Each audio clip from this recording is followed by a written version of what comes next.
Bethesda has released new information about the story so far for Starfield, noting all the significant events that happen from our time until when the story begins. I thought I'd go through them with you now so we know what to expect when the game finally drops. If you like what you see here, why not consider subscribing with notifications on so you don't miss any of my future gaming content. Okay, right, let's go over the story you need to know before playing Starfield. In 2050, the first humans arrive on Mars, and by 2100, humans are living in space. Only 56 years later, humans make their way to Alpha Centauri, which contains the closest star to our sun, Proxima Centauri, which is 4 light years away. This seems like a huge leap to expect humans to get here this quickly, but as we know, technology moves exponentially. In Starfield, they have invented grav drives, which enable the bending of space to travel much faster than the speed of light, to travel very quickly between planets and systems. Only 3 years after arriving in the Alpha Centauri system, the United Colonies, also known as the UC, is formed. The UC is a republic with colonies all over the settled systems. 1 year after this, in 2160, the UC founds the city of New Atlantis and makes it its capital in 2161.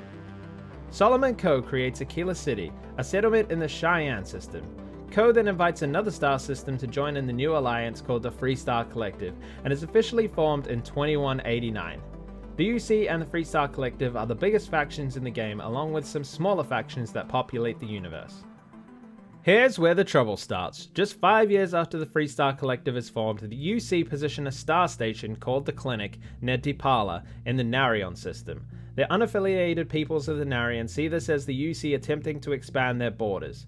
The Narion demand that the UC remove their clinic, but they refuse, which causes the Narion to join the Free Star Collective for their own safety, who swoop in to protect the system in 2195. In the year that follows, the UC moves a fleet into the Narion system, and Free Star does the same, and the Narion War begins. For 20 years the war drags on, but as public sentiment sours, the Treaty of Narion is eventually signed, and the war subsides. 2221 marks the beginning of the Free Star Rangers, an elite protective squad. A big 54-year jump now to 2275 when Constellation is formed and a lodge is built in New Atlantis to house them for generations. Constellation is a group of like-minded people committed to unlocking the mysteries of the galaxy. 30 years later, Barrett joins Constellation. We will find out more about him soon. In 2307, the Free Star Collective begins a farming operation in the Lunara system.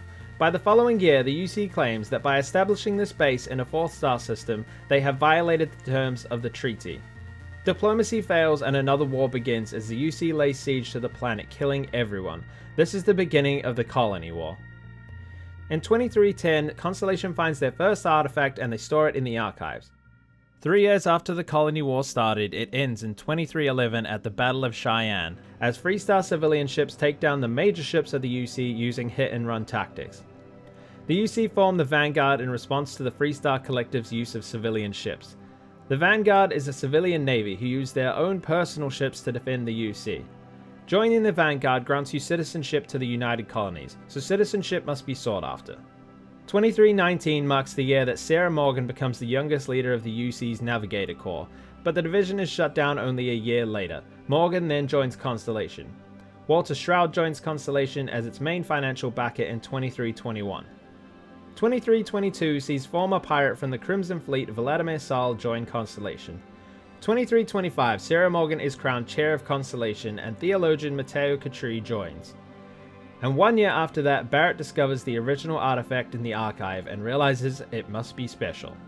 Between 2326 and 2328, we have several members joining Constellation, including gifted scientist Noel, Andrea the Free Star Ranger, Sam Coe and his daughter, and later in the year of 2328, Barrett persuades Constellation to buy Star Station L868. Constellation turns it into a deep space scanner nicknamed the Eye. 2330, Starfield and our amazing adventure begins. If you enjoyed that, please take a second to head down below and hit that like button, guys. Helps out a small channel like me and I would greatly appreciate it.